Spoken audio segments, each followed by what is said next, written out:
अगर आप इन्वेस्टमेंट करना चाहते हैं और अपने पैसों से एक अच्छा रिटर्न भी चाहते हैं लेकिन चिंतित हैं कि शुरुआत कहां से करें, तो आप अकेले नहीं हैं, हम सबकी ये कहानी है। अच्छी बात यह है, इस वीडियो में मैं आपको बताने जा रहा हूं इन्वेस्टमेंट कहां करना है, अपने पैसों से अच्छा रिटर्न कहां से कमाना है जिसमें रिस्क भी कम हो और साथ में इनकम टैक्स की सेविंग्स भी हो। जी हाँ दोस्तों, इतना कुछ मिलेगा आपको इस वीडियो में, तो बने रहिएगा इस वीडियो में लास्ट तक ताकि कोई इंपॉर्टेंट पॉइंट आपका मिस ना हो। फ्रेंड्स, मैं उसी हेमंत और आप देख रहे हैं आपका अपना यूट्यूब चैनल सरल फाइनेंस। अगर आप इस चैनल पे नए हैं तो चैनल को सब्सक्राइब भी करना मत भूलिएगा। दोस्तों, इस वीडियो में हम 3 अलग अलग टाइप्स ऑफ इन्वेस्टमेंट्स के बारे में बात करेंगे, उनके risk factors, rate of return वो क्या है, ये सारी चीजें जानेंगे एक एक करके। तो आइए ये काउंटडाउन शुरू करते हैं।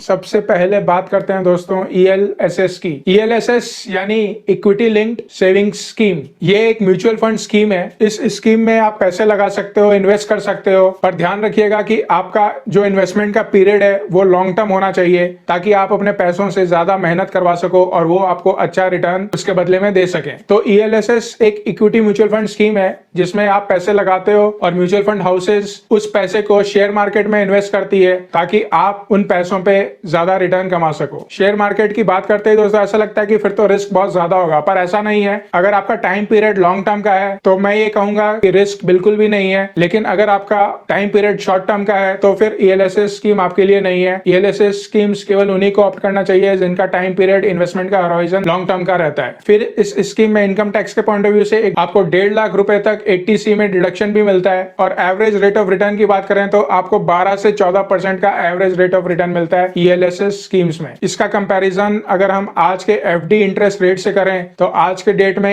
FD इंटरेस्ट रेट ऑलमोस्ट 5 से 6% के बीच में। दूसरा बात करते हैं फ्रेंड्स यूलिप्स की। यूलिप्स यानी यूनिट लिंक्ड इंश्योरेंस प्लान। जैसा कि इस स्कीम का नाम बताता है कि ये एक इंश्योरेंस प्लान है और साथ ही साथ यूनिट लिंक्ड है, यानी कि जब आप इसमें पैसा लगाते हो तो एक तो आपको लाइफ कवर मिलता है और साथ ही आपका पैसा वापस शेयर मार्केट में लगता है। तो फ्रेंड्स, अगर रिस्क की बात करें तो यही बात कहूंगा, ELSS की तरह शॉर्ट टर्म में थोड़ा रिस्क रहता है, लेकिन लॉन्ग टर्म की बात करो तो लॉन्ग टर्म में इसमें कोई खास रिस्क नहीं है। आप यूलिप में इन्वेस्ट कर सकते हो लॉन्ग टर्म के लिए। ज्यादातर लोग यूलिप में इन्वेस्ट करते हैं अपने रिटायरमेंट प्लानिंग के लिए, क्योंकि इस प्लान को एक वेल्थ क्रिएशन का प्लान भी माना जाता है। तो लॉन्ग टर्म में ये काफी अच्छी रिटर्न्स देता है और एवरेज रिटर्न या रेट ऑफ रिटर्न की बात करें तो ये 7% से लेके 15% तक की रिटर्न देता है सालाना। फिर अगर इनकम टैक्स के पॉइंट ऑफ व्यू से बात करें तो सेक्शन 80C में आपको 1.5 लाख रुपए तक जितना भी पैसा आप यूलिप में लगाते हो उसके ऊपर में छूट मिलता है और मेच्योरिटी पे जो भी पैसा मिलता है वो सेक्शन 10(10)D में एग्जेम्प्ट होता है। तो यहाँ पे डबल बेनिफिट है यूलिप में इन्वेस्ट करने का। एक तो जब आप इन्वेस्ट करते हो तो सेक्शन 80C में आपको डिडक्शन मिलता है और दूसरा जब आपको मेच्योरिटी पे पैसे मिलते हैं तो सारे के सारे पैसे टैक्स फ्री होते हैं। और लास्ट में बात करते हैं दोस्तों PPF की। PPF यानी पब्लिक प्रोविडेंट फंड। जो लोग नौकरी नहीं करते हैं या यूं कहें कि जो लोग नौकरी करते हैं उनका तो कंपनी PF काटती है, प्रोविडेंट फंड काटती है, लेकिन जो लोग नौकरी में नहीं है, खुद ही अपना बिजनेस करते हैं या सेल्फ एम्प्लॉयड है तो उनका कोई PF नहीं काटता है। तो उनके लिए एक ऑप्शन है PPF का। वैसे तो कोई भी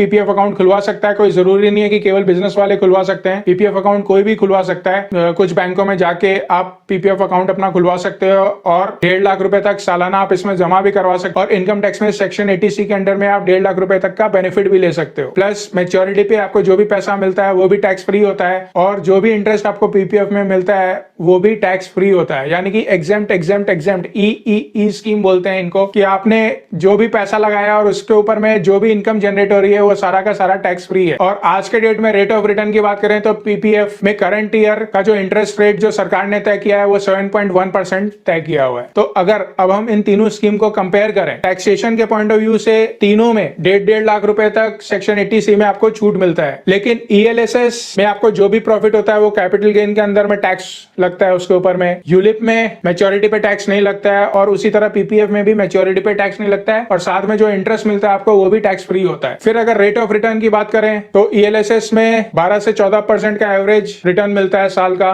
यूलिप की बात करें तो एवरेज रिटर्न साल का 7% से 15% के बीच में रहता है और PPF की बात करें तो सरकार हर साल इसका रेट रिवाइज करती है और अभी जो करंट रेट है वो 7.1% है। लॉक इन पीरियड की बात करें तो ELSS में 3 साल का लॉक इन पीरियड है, यूलिप में 5 साल का लॉक इन पीरियड है और पीपीएफ में 15 साल का लॉक इन पीरियड है। तो फ्रेंड्स, ये तीनों स्कीम बहुत ही अच्छे स्कीम्स हैं। आप लॉन्ग टर्म के लिए इन्वेस्ट कर सकते हो, अपने लिए वेल्थ क्रिएट कर सकते हो, ताकि फ्यूचर में रिटायरमेंट के टाइम पे या फ्यूचर में अपने बच्चों के हायर एजुकेशन के लिए या फ्यूचर में अपने बच्चों के शादी के लिए अगर आप इन स्कीमों में अपने करियर के शुरू से पैसे लगाते हो तो ये एक अच्छा तरीका है वेल्थ क्रिएट करने का और साथ ही साथ इनकम टैक्स में डबल बेनिफिट उठाने का। फ्रेंड्स, अगर आपको ये वीडियो पसंद आया तो लाइक करिएगा, चैनल पे नए हैं तो इस चैनल को सब्सक्राइब भी जरूर करिएगा।